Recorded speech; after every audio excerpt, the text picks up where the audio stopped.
فتحت حساب بنت وخليت ذا المغربي يغني لي ماما جابت. قبل كل شيء نشرت ستوري وهو رد على ستوري، سلام صفاليك، قلت له هاي عشان ابين كيوت وكذا.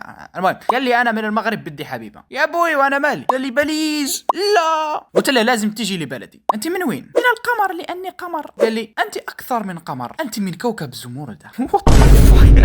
وكمان ارسل لي صوره وقال لي ارسلي انت كمان. حبيبي ارسلت له صور بنترست كالعاده سيدتي سادتي. احح عليك عندك كبير.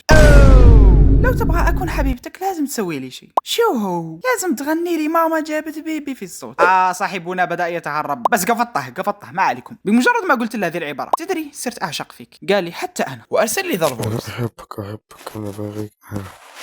اي واخيرا ارسلنا الاغنيه. قبلها ما تنسى اللايك ومتابعه عشان استمر في دي السلسله الاسطوريه. ويلا اخليكم مع الاغنيه.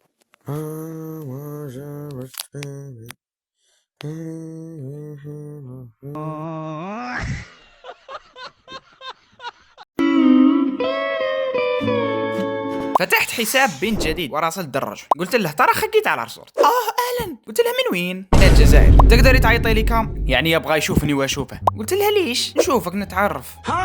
ارسلت له هذه الصوره، قال لي ما شاء الله بس ابغاك تكوني انت كامله. والله ما سمعتك. بس ابغاك تكوني انت كامله. هي نضحكوا كامل هي.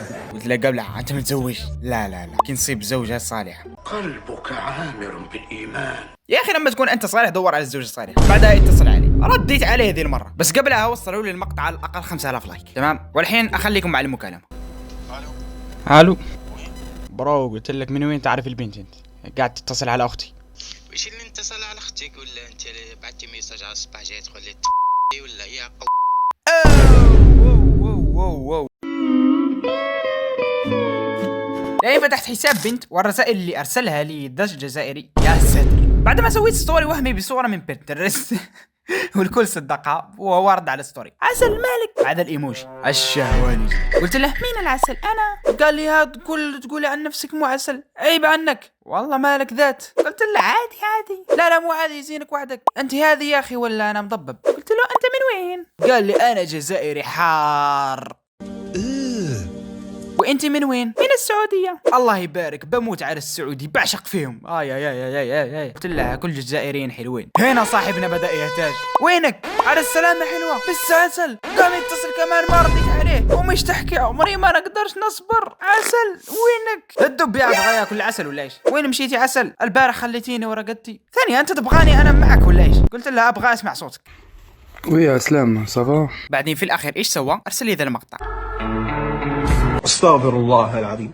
وانا بعد ما شفته قلت له بحب قلت له راح يشوفك اكثر من 1,000,000 شخص، فما تقصروا خليه يوصل 1,000,000 شخص. المره الجايه خرفين عراقي. دي المره ما راح نخرفين بس، دي المره راح نتصل على الضحيه. Let's go. ترى خكيت على صورتك. الحمد لله الذي عافانا، بس ذا مو وجهي. استغفر الله. حبيبي ممكن نصير اصدقاء؟ ردي لي جواب. اوكي طبعا ليش لا. انت من وين؟ قال لي انا من العراق من المديونيه. قام يتصل على طول، فردت عليه. قبل لا اوريك من المكالمه لايك خفيفه ومتابعه عشان تشوف المقالب الجايه.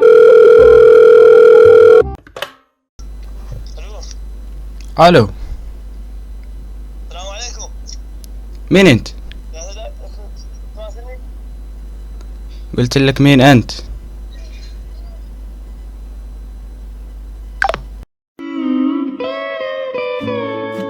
قال لي ممكن تعطيني رقم امك؟ رقم امي؟ قلت له لحظه بس راح اوري امك انا رقم امي كيف ذا. تبغى رقم امي صح؟ راح ارسل لك رقم امي بس اصبر علي. على طول فتحت حساب عامل ديليفري، ده الديليفري اسطوره تفكروه، ودورت على حساب امه واخيرا حصلنا رقمه. ما تدرون قديش تعبت عشان احصل حسابها. المهم قلت لها اني عامل ديليفري وكل ذيك الخرابيط. بعدين اعطتني رقمها، بعدها رجعت لابنها وقلت له خذ لك الرقم. هاي من وين جبت رقم امي؟ من عند امك. ذي عشان لا تعيدها مرة ثانية، والمرة الجاية لا تعيدها لأني راح أفضحك أنت وأمك.